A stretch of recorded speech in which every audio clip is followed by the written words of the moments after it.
Hey guys, OG Albina here, and I promised I'm here to deliver. Today we'll be talking about all of the Pokemon that got considerable moveset buffs in Pokemon Scarlet and Violet. Therefore, this will be containing spoilers in pertaining to movesets and things like that. I won't be going over new Pokemon or new Pokemon moves, but I will be talking about pre-existing Pokemon that got new additions to their move pool. If you guys want to go ahead and watch our video on the nerfs of the generation, which were pretty crazy, I'm going to go ahead and check that out in the playlist linked in the cards and all that good stuff. And yeah, if you guys enjoyed today's video, be sure to drop a like on it, as well as sub to the channel. We are on our way to 2,000 by the end of the year. I would really appreciate if you help us out. And this is going to be the last video in our Scarlet and Violet giveaway. 24 hours from when this video goes up is when I will be reaching out to the winners of our copies. They'll be either in the form of digital codes or in the form of eShop currency, whatever works best. I'm not gonna send you a physical copy. It's expensive, and I'm a baller on a budget. But yeah, be on the lookout for that. If you've dropped any comments, I will be replying to a comment, and then you can reach out to me via Discord, email, whatever you're most comfortable with, and we can get you hooked up with your code. But yeah, that being said, let's go ahead and jump on into it. I am going to be going over Hisuian Pokemon as well, as I did see some pretty considerable changes throughout the games and things like that. So yeah, with that being said, we can start off with Hisuian Arcanine, which is really cool because everybody was really hoping for this change, right? And I feel like maybe the staff at Game Freak and Scarlet and Violet, at least the vibes that I've gotten from it so far, is that the staff is a little bit younger, maybe even around our age, and they're listening to us a little bit more, and they're kind of saying like, hey, this would be a really cool combination, in the sense that our boy Hisuian Arcanine, not only did it get Head Smash, Morning Sun, Close Combat, and Extreme Speed all added to its moveset, it also got access to Rock Head as its new hidden ability, which is pretty incredible, in addition to Flare Blitz and Head Smash. Really strong stab combination in conjunction with Close Combat and Extreme Speed. It's a pretty strong Pokemon as well. It does have access to Intim as well as a secondary ability. I think in Draft League in particular, this Pokemon will be very solid. I can see it having a niche in like standardized OU metagames and things like that. It's just being an incredible breaker with a choice band. Really just not having switch into with Head Smash plus Flare Blitz. It is really hard to switch into that, especially with the water type nerf this generation. I think it's going to be pretty incredible. So I'm pretty happy to see this one because I love this Pokemon design. I like it more than Arcanine, in fact. So I'm happy to see that it's going to be a little bit better this generation, or be pretty good this generation at the very least. Maybe not defensively like regular Arcanine because of its pretty bad defensive typing, but offensively, Head Smash Flare Blitz is pretty sick. So I'm happy to see that. Next up, we got Gengar with a pretty niche little buff, and I want to mention this too. We're going to kind of be going fast through a lot of these because I have like 50 Pokemon I want to cover. So we're going to go pretty fast on Pokemon that got one or two moves, why they're good, and then we're going to move on. I'm not going to analyze the Pokemon's exact niche in the metagame. But Gengar, T-Spikes, it's really niche edition. I don't think Gengar is going to be running T-Spikes all too often, to be completely honest. But it is a niche option. Again, especially in something like Draft League or something of the sorts, I think it could be very solid as like a sash lead, as an offensive T-Spiker, and that's a really important thing to note with T-Spikes and just hazards in general. You don't have to be a bulky Pokemon to guarantee get them up. If you're something that's offensively threatening enough, you force the switches to get up said hazards. So I like T-Spikes on Gengar a lot, honestly. I think it's a pretty cool niche little buff. It's not going to run all the time, but it's going to be very solid. Next up, we have a Pokemon that definitely got more nerfed than it got buffed, but we do have Scizor. Scizor lost its form of Recovery and Defog this generation, I believe, as well as Knockoff. It might have kept Knockoff, I'm not 100% sure on that. And it also lost Bug Bite, but it did gain access to Close Combat, and I believe the new move Pounce, which obviously isn't going to be in Showdown yet, but I believe it's 50 base power and lower speed, which is pretty cool, especially considering that Scizor is going to be played much more offensively this gen, in my opinion. It lost its defensive utility in Defog and Roost, in my opinion. So now I think SD sets are going to be much more prevalent in moves like Pounce, lowering speed, making your pretty mediocre speed tier a little bit better, especially if you're invested. Close Combat is a great coverage option, just rip through things. I think that that's a really cool option. Now, also, Cleavor got it, and Scyther. I'm not going to put all three on the tier list, though, but they all got it, at the very least. Next up is a really cool one. I'm pretty excited about this one. There's another water ground type that really benefit from this, and it's going to be Quagsire, gaining access to Stealth Rock, Spikes, and T-Spikes. Going from having 0 hazards as a ground type to having all 3, which is a really incredible tool, to be completely honest. Now, especially in Draft League, which I play in particular, it's very hard to justify drafting ground types that don't have access to rock. Same thing with steel types. It's very hard justifying drafting them because you're going to have to fill that hole and patch it a little bit more with something a little bit later. Now with this Quagsire having access to all 3, it's a lot easier to justify drafting it. It's very bulky, it's very annoying, it gives you a water immunity as well as unaware, which is awesome. And yeah, it's going to be a really, really nice thing that's added to its move pools here, making it have a little bit more utility outside of being the unaware wall and sponge that it's, going to be there to check setup threats, not physical setup threats in general, depending on the matchup. So I really like this buff a lot. I think it's incredible for Quag. And because these spiking variants being absolutely obnoxious as you get free switch-ins on things you check. You spike up as, grass or whatever it wants to come in, especially in a metagame with very little removal. I think it's a really cool option. Next up, we have Umbreon, who did get nerfed in the sense that it lost Toxic, but it did gain access to Thunderwave, which is a good alternative, a decent enough alternative in kind of deterring, things from really trying to take advantage of it.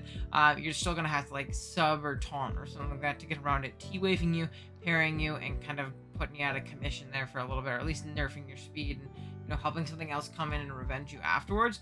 So I think as long as Umbreon has more setup deterrence and, like, things to punish Pokemon trying to, get it for being a little bit more passive, I think it's going to, obviously still succeed in that really bulky and annoying role.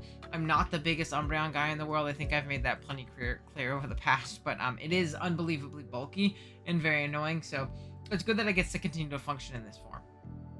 Next up, we have Fortress getting Body Press, and thank God, because another very passive Pokemon, but 140 base defense with Body Press is great. I mean, if we look at it with an Impish Nature, you hit 416 at max, so that's going to be an incredibly strong Body Press. This, in addition to things like Volt Switch, Dual Hazard, or Triple Hazards, actually, getting Rapid Spin, being one of the very few spinners in the game and just removal in the game in general, is going to give Fortress a very solid niche at the very least, which is awesome. It can boom, it can Earthquake, it can do a lot of different things really well, honestly. So I think this is actually going to be a generation where we see a lot more Fortress usage than we have in a long, long time, just due to the state of the metagame, how prevalent Hazard is and Hazard Control is going to need to be, and the addition of Body Press to its moveset on a very defensive Pokemon. So I think that's great. Next up, we have Breloom, which is one of my favorite Pokemon in Draft League. It is so hard to justify drafting it, but this thing is so much fun. It got 3 great offensive options, the first being Close Combat, giving it a little bit stronger of an offensive stab. Now, typically, you're going to be running Technician sets with Mach Punch. You can still run Superpower before Force Palm was an option, but Close Combat is a superpower equivalent option that isn't going to be lowering your attack as you click it, which I think is really clutch, because Close Combat does give you that little bit more oomph in it if you need it, unlike Swords Dance variants or Choice Band variants, Life Orb variants, things like that for slower threats, especially in Draft League. I think CC is a great option. Gunk Shot, same thing, punishes fairies that Bullet Seed doesn't rip through, which is obviously nice. And Bulldoze is a great coverage option as a more reliable means of hitting like fire types, things that resist your grass moves, or like into like ones like Arcanine that want to switch into you and things like that, or I don't know, different different threats that might switch in and take your Close Combat plus Bullet Seed or Mach Punch plus Bullet Seed coverage. I think Bulldoze is a great option for it. Plus, it lowering speed is incredibly valuable because, again, you have a very mediocre speed tier, but if Breloom's outspeeding things, Breloom's getting kills, which is awesome. So, I think Bulldoze is just basically going to do what Rock Tomb does, just not for flying types, obviously. You're still going to see Rock Tomb a lot for flying types, and especially in, like, OU metagames, you'll probably, like, if you see an offensive Breloom, it's probably Rock Tomb instead. But, again, the Draft League mind in me is like, man, I love Bulldoze Breloom. I think that's a great addition. Another one that's just kind of I've been waiting for it to happen is Drain Punch Hariyama, which is really, really nice. It didn't have a means of like passively getting that recovery back, which is it's weird to see. Most fighting types are going to have access to Drain Punch, especially if they have punching moves like Hariyama with Bullet Punch, the Elemental Punches, all this stuff, but it didn't get Drain Punch for some reason, which is going to be really nice on like AV sets, even bulk up sets, just passively getting a little bit of HP back so it can stay nice and healthy as it doesn't have a means of reliable recovery. It also got Headlong Rush, which isn't going to be in here because it's not a move yet, but that is Ursaluna's signature move from Pokemon Legends Arceus, and it essentially works like a ground type Close Combat in this, which is just another nuke. Like if you're running like a Flame Orb Hariyama set under Trick Room, like Close Combat Headlong Rush is going to be really hard to switch into, which is going to be the same with Ursaluna, but 10 times worse. We'll talk about big Ursaluna there. Headlong Rush is still, it's cool. It had Earthquake before, but this is just honestly a better move, especially on more offensive variants. Another Pokemon that finally got a fighting move that it needed was Medicham. The Gen 3 fire type or fighting types are eating right now. The Natdex player in me too is so excited on that Medicham or Mega Medicham. So excited, but even regular Medi. Hot take. I don't know if I've said this in the video yet. I think that I think I did in my psychic video, but I think that regular Medicham is going to be one of the sleeper picks of Generation 9 Paldea decks early gen formats. Before home releases, before all the big mons flood in, I think that Metachan's dual stab combination, as well as how slow the metagame is, well, not slow, but it's a little bit slower than past gens. I think Scarf variants are going to be great. I think it's just going to come in and click buttons, and now it doesn't have to worry about HJKing into a Protect or Ghost type or Miss. Now it can just click Close Combat, which is incredibly valuable. It's a little bit weaker, but, you know, say you have a matchup where High Jump Kick does a little bit more and you want that more damage, you can definitely go with it. It's a lot like Kalucha in that sense. But yeah, CC is a really great tool for Medi, and I'm really wanting to try this thing in like Paldea Wi-Fi leagues. I think it would be pretty cool. Now we move on to our first Uber of the day. Groudon did lose Heat Crash, which is unfortunate, but it got some great utility options. The first being Spikes, so now it can set up Rocks and Spikes. This is the generation of hazards, or at least new Pokemon getting hazards. Generation 7 was when like everything got defog. Now everything lost defog, and everything gained hazards, and you'll see what I'm talking about with like over the next months. And honestly, the next 2 months are great examples of this, even after Groudon. But Spikes is a great option. Willows is great to burn it alongside Body Press with your 140 base defense stat, just like Fortress, but you're even bulkier because you're a Groudon. This thing is going to be an absolute demon with more fat defensive sets and things like that in Uber's Draft League, like the BBL, or even on the Uber's ladder. I can see more defensive-oriented support Groudons really coming through and popping off. And doing really well. Again, it's a great spiker, spreading stats with Willow, and you know, maybe body pressing some things here and there with like, you know, Bristle's Blade plus body press, or Earthquake plus body press is a pretty great combination. Now, Rayquaza is next, and it did lose V-Create, but it did gain access to U-Turn, Stealth Rock, and Wild Charge. Wild Charge isn't as big. Stealth Rock is really interesting. I don't know why. This, and there's another dragon that got Stealth Rock that I'm just like, why did you get Rocks? Ray getting Rocks is really interesting. It is an offensive rocker. There might be a matchup, particularly in like draft. I think this could be cool, where you force offensive switch it, or you force a switch with your offensive pressure and get it free Rocks, which could be nice. But really, I don't think like it's going to be used all too much. I think it's just kind of funny. But U-Turn is incredible, especially on like Choice Band Rayquaza variants. Being able to force that switch, especially with all the hazards that are going to be prevalent this generation. U-Turn out, chip it down, and then next time you come in, just clicking Dragon Ascent, just clicking Outrage, Dragon Claw, Extreme Speed, whatever it may be, Earthquake. You did lose V-Create again, which is a big hamper to like super offensive Rayquaza variants, or like Choice Band variants and things like that. Swords Dance, DD, all that stuff. But I think U-Turn at least somewhat makes up for it, even though I'd probably rather have V-Create on it. Then next up we have Gastron, who got access to, again, Stealth Rock and Spikes, another ground and water type that didn't have access to hazards beforehand, now gaining access to them, which is nice, especially with the Recover nerf. Only having 8 Recovers now is pretty big damper to Gastron defensively, but now it gains another utility option in being able to set up some hazards, which can be really nice, and checking down off, checks. And again, Log Quagsire, the very telegraphed and easy switch into Gastrodon, allow for free Spike setup and really weighing down your opposing team well. So I think hazards in general, they're going to rule this metagame. It's going to not be fun for a lot of people. Next up, we have Garchomp, another Pokemon. We're getting Spikes. Everything has Spikes. Everything has Spikes now. But I got Liquidation as well, which is a funny coverage move. I'm sure in draft there might be a matchup where Liquidation can pop, but realistically, you're probably gonna. You had Aqua Tail before. I think the only time I ever run like Aqua Tail Garchomp was like on like Mega Chomps or like Garchomps with like SD. Aqua Tail for like Lando T or something like that. So Liquidation is just a better variant of that. But Spikes is a pretty incredible one. Again, a very offensive Pokemon, forces very particular switches that you can really punish with getting up Spikes. So things that you're forcing in aren't typically hazard removal Pokemon, so being able to force them in is really nice. Next up, we have Toxicroak, who gained Close Combat or kept it from PLA, which is nice. Another Pokemon, again, why didn't it have Close Combat before? Close Combat was a TR last gen, but it still didn't get it for some reason last generation, which I don't particularly know why, but it unfortunately didn't. It had Drain Punch as the best physical stab, so now I think like full physical variants are going to be a little bit better. In the past, I felt like you saw a lot more mixed Toxicroaks, like on like IF4 variants or like Nasty Plot variants, full special variants, and things like that.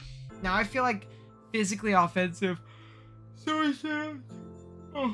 or even just like Life Orb 4 attacks physical sets are going to be a lot better because we got a much more spammable attack in close combat. Next up, we have the Lake Guardian Trio, but I have Azelf here in the pick in particular because I think it's the Pokemon that benefits the most from it.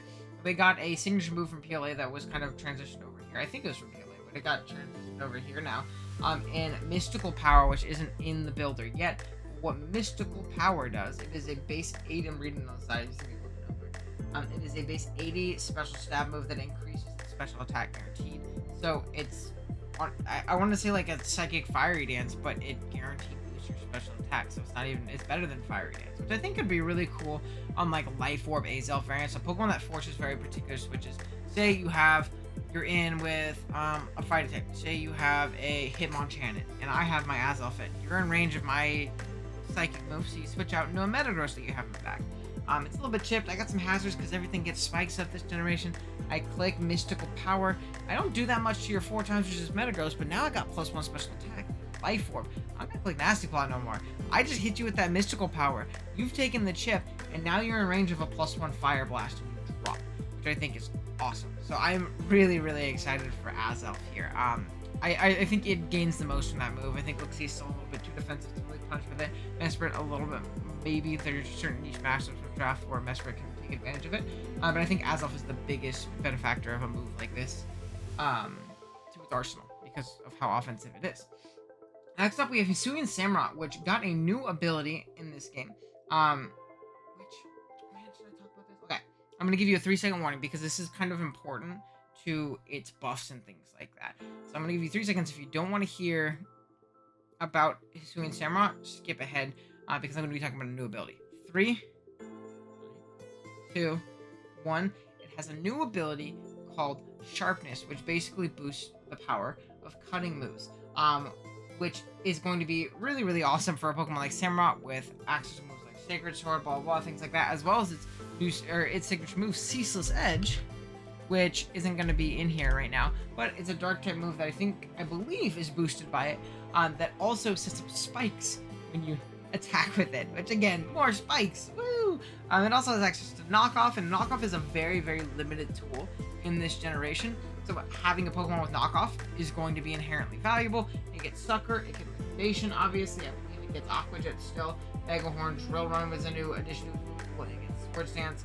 So, yeah, very solid Pokemon, honestly. I think this thing came up really well with that, what do you call it, ability. It's a little bit slow, but it's very strong, especially with these boosts and the additions of these moves and things like that. I don't know. I think it could be pretty darn cool.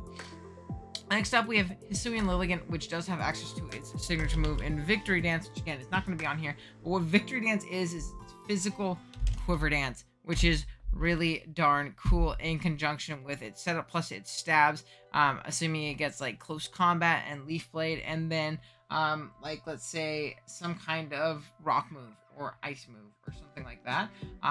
That's going to be really, really clutch for a Pokemon like Hisuian Lilligant sweeping through teams, whether it be the lesser reliable Hustle to absolutely rip through squads if you hit, or maybe something like a Chlorophyll under Sun or something like that, because Sun's, no spoilers, but I think Sun's going to be pretty prevalent in this metagame.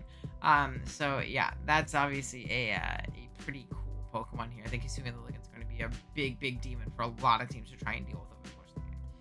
Then we have Crocodile, who did get nerfed more than it got buffed. I will say that it got nerfed more than it got buffed. It lost Knockoff, lost Lariat, it lost High Horsepower, which isn't as big. It sucks for terrain, but I don't think terrain's gonna be as big of a deal if you watched our video on Breloom the other day.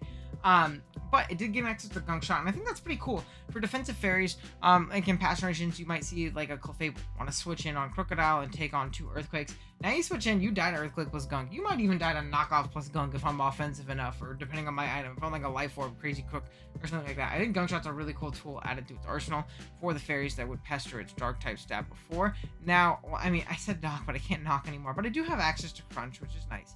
I can still Earthquake things, I still Taunt and Rock, and do all of the things that Crocodile does well, minus the knock nerf, which is, again, really, really brutal, but most things don't have knock this generation, unfortunately. Which honestly might be a little bit nice with the hazards and things like that, with how prevalent hazards are going to be. Being able to knock off everything's boots might have been not fun, at the very least. I don't know, we'll see. Then next up we have Haxorus, who got access to Iron Head. This isn't a huge buff. It had Iron Tail before, but this is much more reliable, especially on like Swords Dance variants. You're going to cleave through every fairy in the world with Iron Head. Plus, like, maybe, like, an Unnerve so you don't get Babiri buried or something like that. Or even Mold Breaker for Sturdies or whatever the ability may be, Fluffies, stuff like that. I think that's a really cool aspect to it. Not, again, game-breaking buffs, but nice ones, to say the least. Hydreigon is another Pokemon that got nerfed this generation, losing Roost and Defog, which is really tough for defensive sets, but it for some reason got Stealth Rock. So it can function as a very offensive rocker, which is nice. Again, forces very specific switch-ins into like fairies and things like that, and potentially steals. All Pokemon that typically don't have means of removal. Now there are a few, but typically don't have means of removal. So being able to get rocks on their switch-in is great while you go into your Pokemon that offensively pressures them. And now we're chipping down our opponent's team over time, putting things in range of Hydra a little bit later so it can thrive. So it sets up its own rocks, which is nice. Then we have Nasty Plot to Landorus. Landorus T isn't going to be as big of a benefactor of this. I want to talk about Landorus I, because Nasty Plot plus Sheer Force and like Earth Power or Sludge Wave Focus Blast just kills everything in the metagame. It's going to be Giga Banned even more than it was before. I mean, it doesn't even need it, to be completely honest, because like, again, it was getting banned pretty quickly before with like Rock Slide, its last coverage, Knock, things like that. Well, it lost Knock. Damn. But nonetheless, Landorus is going to be broken when it gets allowed, and it's going to get banned from OU, and it might be banned from Draft League this generation. Fun fact, Landorus I is not typically banned in Draft League formats, particularly like Showdown, National Dex Leagues. But now with Nasty Plot, I don't know. We'll have to see how it ends up shaking out, but that's definitely pretty scary. Next up, we have one of our 3 Kalos starters on the list in Chestnut. Getting access to Body Press is a more defensive stab option, with again, base 122 defense, that's going to be hitting very, very hard, as well as access to Close Combat for a more offensive option. 107 attack isn't the worst thing in the world, so I could see more offensive Chestnut variants really liking Close Combat. It gets access to Drain Punch already and things like that as well too, which is still going to be a pretty prevalent tool on Mr. Chestnut here, but still nice nonetheless, you know? Then we have Delphox getting access to 2 pretty clutch moves in Focus Blast and Nasty Plot. Nasty Plot is a more immediate way to boost up and rip through teams, as well as Focus Blast is a way to hit through dark types, as well as rock types, so I want to resist fire and things like that. Just great coverage overall for it. You run into a T-Tar or something like that, it's probably pretty nice to have Focus Blast over Grass Knot. So that's a really cool coverage option there for Delphox, making it a lot better. And then Greninja, again, did get nerfed this generation. Battle Bond was nerfed from what I understand. I'm not 100% on how it got nerfed or how it's going to be implemented in the game, so I'm not going to like super talk on that, but I do know Protein got nerfed where it only works and you change into the first type that you like, the type of the first move that you click until you switch out. So if I come in, I click Spikes, I'm still a ground type the next turn when I click Ice Beam, if that makes sense. So Protean variants don't necessarily benefit from access to Swords Dance. Liquidation is definitely a cool option over Waterfall. I think in Draft League, if Protean Gren ends up being banned again, which is to be seen obviously with the Protean changes and things like that, but if Protean Gren gets banned, I think that Swords Dance Gren could be really annoying for a lot of fatter teams, and it could really break through a lot of them very, very well. So yeah, I'm also a big Gren guy in Draft League. I think it's one of the best Pokemon in the format, even with Torrent. So yeah, next up, we're going through Gen 6 still. I don't have as many this run through, so don't worry, it's not going to be as long as the last. First up, we have Carbing getting Spikes. It's a rocker and a spiker. It's a low tier fairy, but it's very bulky. It can scream, it can boom. Just more utility to a Pokemon that's pretty mediocre in nature, but you know, it's still a buff nonetheless. Diancie, same thing. I actually love this on Mega Dia and like Nat Dex Leagues. Dia getting Spikes plus its crazy coverage is really, really nuts. Honestly, the switches it forces, having those dual hazards can be really, really nice. Even on like Endeavor variants, it could be really cool. Same thing with regular Dia here. This Pokemon is more so known for its bulk, opposed to its Mega counterpart, and it can definitely make spiking work very, very well. So I'm excited to see this one. We have Oricorio getting Quiver Dance, which is something that I feel like people have been asking for a while since Oricorio was introduced. But it finally gets Quiver Dance on its own, making it much more viable in the lower tiers and much better in Draft League, especially in Draft where you're drafting Oricorio. You're typically getting all 4 typings. Having basically 4 different mons that can flex off your bench and Quiver Dance in the right matchup, I think is a really clutch aspect of Oricorio here. So I'm super, super excited about that one. We have Toxapex Salazzle. It's a lot like Gengar in the sense that I think having a fast offensive T-Spiker is pretty nice, honestly. Forcing very specific switches, getting up that T-Spike. Now, I'm pretty sure that Corrosion will not work the way we would hope it would with T-Spikes, I guess if you're the Salazzle user, in the sense that you have to directly be poisoning the Pokemon. You can't set up T-Spikes with your Salazzle in the game. I don't think will register the poison type as like, these were set up by Salazzle, therefore you're poisoned now. That would be super broken. But I don't think it would work that way because the game can't really keep track of who clicked that button, as well as the fact that like keep track of that in the sense of like how would a poison type know if it's supposed to absorb T-Spikes or get poisoned, and would they still stay on the field? Would they still get more? I think it would just be way too messy. It probably doesn't work in the way we want it to. It'd be crazy if it does. I cannot confirm that, so if I'm wrong, don't yell at me too much, but I cannot confirm it, but I'm pretty sure. Next up, more hazards. We have Big Magearna here with spikes. Just more broken moves for a broken Pokemon. I don't have much to say. I think it's, again, a Pokemon that forces very apt switches. Giving up spikes with Magearna seems pretty nice. There's a lot of matchups or a lot of team comps where you only need 3 coverage moves on a Magearna, so why not throw on a spike there so you can spike up? There's no extra drill in this generation tier, so like the spinner that typically would come in on Magearna doesn't exist anymore. I think if extra drill was in the generation, it wouldn't be as big of a deal if Magearna got spikes, but I think it being gone definitely does help that out there a little bit. Then we have Cinderace here with Swords Dance, a lot like Gren. Again, I don't think it's going to be very good on Libero sets if Libero ends up being allowed, because it works the same as Protean now. But on Blaze Cinderace in Draft League, I think Swords Dance is an incredible tool. A +2 Pyro Ball is so hard to deal with in the end of the game, alongside a +2 High Jump Kick, a +2 Sucker Punch, even a +2 U-Turn to U-Turn out of there. This thing in Draft with Blaze is going to be an absolute demon to deal with. It is going to be very, very tough to deal with. So I think that's definitely pretty interesting. Dreadnought, another shell guy, a guy with a shell, got access to Shell Smash, really upping its viability outside of the rain, which I think is really nice. Being able to kind of get to that +2 speed and that +2 attack in one turn on its own, opposed to Swords Dancing in the rain or something like that, which is nice. It does get access to really solid coverage. It's a very strong Pokemon, very naturally bulky as well, and a solid speed tier. So I think that Shell Smash Dreadnought is actually very solid, and I think this is a really cool tool for Big Dread here. Toxtricity, offensive T-Spiker. I already talked about it. It's the same idea as Salazzle and Gengar. Forces good switches, can get up the T-Spikes, which is nice. Especially as, like, you know, obligatory ground or boom burst resist comes in.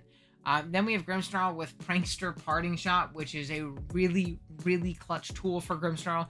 I don't think you realize how annoying that is. I feel like Grimmsnarl was most preyed on in singles and in Draft League in the turns where it wasn't allowed to click a screen or a Thunder Wave or whatever it might be. And it was forced to either attack or click some non-prankster move or switch out. It was a lot easier to take advantage of. Pretty much getting a guaranteed parting shut off always before you're hit, and being able to switch into your check to said Pokemon that's checked to Grimmsnarl at -1 is a pretty incredible tool, to be completely honest. And the only thing that really blocks your prankster parting shot is a Pokemon that's weak to your fairy stab. So, like, have fun switching into that. I dare you. Berserker, another low tier Pokemon, but getting access to Stealth Rock as a Steel type is, again, very, very nice. We talked about it a little bit earlier. Ground types not getting rocks. It's the same thing with Steel types. Your Steel type not getting rocks is a very, very detrimental thing, and it almost makes you not want to use them, because you kind of have to make up for that in other team slots. Now Berserker has that option. It's still not the bulkiest Pokemon in the world. It's actually pretty darn strong. It's a pretty cool Pokemon. I love this mon's design. I think it's one of my favorite from Gen 8. Unfortunately, it sucks, so I was happy to see it get just a tiny bit of love here in this generation. And then we have yet another Swords Dance Pokemon in Urshifu. That Urshifu was bannable last gen. I feel like it's definitely bannable this gen. +2 Wicked Blows and Sucker Punches and Close Combats and Poison Jabs. Good night, man. It's just not happening. Choice Band variants are still going to be insane, but now we don't have to deal with Bulk Up. We deal with Swords Dance Urshifu. Great to see. So this Pokemon's going to be super banned. Next up, though, we do have a Pokemon that got Swords Dance that I think is a little more balanced, and honestly a great tool for it. And Zarude, it is going to be very hard to switch into +2 Power Up, Lariat, Close Combat, and Rock Slide. It's going to be very hard to switch into that combination of moves. If it does get up that Swords Dance, it's going to be a big, big breaker for a lot of teams, which is great. We're almost done. We only have 2 more. Just kidding. We have a lot more. Not a lot, but a good amount more. Regidrago getting Earthquake and Earth Power is great coverage for Steel types. You still do kind of get stuffed by fairies, but it's nice to have Earthquake and Earth Power as coverage options, especially on DD variants. I think like DD Regidrago got a lot better with Earthquake, which is obviously very cool with Dragon's Maw. Dragon moves are going to do a ridiculous amount of damage. Now you can hit one of the resists to them pretty hard, and you have a better neutral moves for fairies at least. And, you know, if you have that one fairy that's weak to ground like a Klefki, you're in a good spot. Next up, this is one that's big. This might even be my thumbnail. Draining Kiss Spectrier. Mwah. Speaking of kiss, Chef's Kiss. Amazing. so clutch. This one from a Pokemon I would never draft and don't like using, to a Pokemon that I would definitely draft and would love using. Now, I know this is an OU Titan. I know people who play OU are like, this Pokemon's broken. In Draft League and account team format, it is quite simply not as good. I could go into a whole video on why it's not as good. kind of talk about it. Trust me, I understand that it's broken in OU. It is not in Draft League, so the Draft League player in me is pretty excited to see Spectre become objectively an incredible Pokemon. Being able to really bully those Dark types now, especially with setup variants, and now you can kind of focus on not only beating the Dark type and the normal type. Now you just have to cheese through the normal type, wisp it down, taunt it, whatever it may be, and you're going to be able to push through the Dark type a little bit easier as well. But you don't have to kind of eliminate one to cheese the other, or cheese both of them. You can kind of just focus on one or the other and really just mow through teams with your Grimnay and just be a nuisance. Ursaluna, it didn't get anything crazy added from PLA, I think. I think it actually got a lot of moves. I'm going to kind of read over them right now. This Pokemon is going to be a meta-defining offensive threat. Telling you right now, this Pokemon is going to be absolutely bonkers. I'll just read over the moves on this Pokemon thread that I'm reading through. And I'll link this in the description as well if you guys want to take a look. Ursaluna now learns Facade, Earthquake, Close Combat, Gunk Shot, Play Rough, Crunch, Taunt, Bulk Up, Swords Dance, Belly Drum, and even Drain Punch. So, I don't know, man. With 140 base attack, Guts, Stab Facade, plus Stab Ground, Headlong Rush as its signature move, which is Ground Close Combat, plus regular Close Combat, plus Facade, plus all these coverage moves, plus it's insane bulk. I played in like Blunder's like little PLA tournament, and I played a non-Life Orb Weavile with Triple Axle still, when it still had Triple Axle, and I did not die from full. Just didn't die. I was at like 90. I had like 10% to spare. This Pokemon's insanely bulky. It's insanely strong. It is going to minimum trade 1 for 1 every game, if not 2 for 1, 1 for 3, whatever it may be. Like it's going to be a demon. Very excited for this guy. Basket Legion is another pretty cool one. Its hidden ability got changed from Mold Breaker to Swift Swim. So we have a pretty awesome Swift Swim option this generation, especially considering that Barraskewda lost Flip Turn this gen, which I think is a big drawback to it. This thing is going to be much more strong offensively with its dual stab combination. It also got a really cool new move that I'm not going to talk about here, but I'm sure we'll talk about later. It's a very solid Ghost Stab though. That's going to be a great tool on it. It's going to be very hard to switch into this thing alongside its option of adaptability and non-rain matchups. I think it's a pretty cool Pokemon. Sneasler, they really made this thing solid, right? They gave this thing Unburdened now instead of its hidden ability, instead of Poison Touch, which is great on Swords Dance variants. But it can also now got access to Rock Slide, Fire Punch, U-Turn, and Gunk Shot, which is awesome. Fighting plus Poison is a pretty incredible stab combination, in all honesty. And that plus the different punch moves it has, U-Turn, things like that, it's going to be a big threat to a lot of teams, especially with that Unburden and cheese shenanigans with that. Then we have one of my personal favorite designs of PLA, an Overquill, getting access to Crunch, which is great. It now has a physical Dark Stab option, which it did not have in PLA. On top of that 115 attack, that's going to be incredible. It also gets Gunk Shot, Aqua Jet, Liquidation, Waterfall, Swords Dance, Taunt Spikes, and T-Spikes. Another Intim option, as well as a Swift Swim Pokemon, so plenty of utility there. Poison Point as well to bait poisons on things with Helmet. I think this Pokemon's going to have very solid utility. Same thing with Hisuian and Quillfish with an Eviolite. They're both going to have very solid utility in Draft League, and I think people are really sleeping on these two Pokemon, so that's nice. And then we have Big and Amorous getting access to Superpower and Focus Blast. Both great coverage options. Focus Blast is just a great coverage option for special attacking variants with Healer. And then Contrary being an absolute monster with Superpower. I know it has a lower physical attack stat, but so does Tapu Koko with its special attack that it typically uses. I think physical variants are going to be very strong with like Superpower plus Play Rough plus fourth move. It probably gets U-Turn. I don't know what fourth move you typically run. There are a few things that can stuff Play Rough plus Superpower. If it gets like Zen Headbutt, which it might. Again, I don't have its full moveset pulled up in front of me. That could be pretty incredible as well. So yeah, I'm tired. I talked really fast. I got that done in like less than 35 minutes, which is pretty clutch in my mind. But those are going to be all the main big buffs to pre-existing Pokemon in Pokemon Scarlet and Violet. Let me know what your favorite buff was in the comment section below. My personal favorite, who would my personal favorite be? I don't know who my personal favorite is. Maybe it's Swords Dance Zarude. I love that one. Let's look back over here. Is there anyone that I'm really excited about? I love the Azelf one. I'm a big Azelf guy. Garchomp's getting spikes, super funny. and I'm happy about the Gen 3 fightings. But let me know what your guys' favorite buff is. Let me know if I forgot one in the comments as well. I'd love to talk to you guys about it. And yeah, be sure to enter into that giveaway. This is the last chance to get in it and be a part of it. So be sure to jump in. I think it's from this video all the way back to early August. I will cut off what comments I consider eligible. Tomorrow, you go back and comment on old videos, check out the playlist, all that good stuff.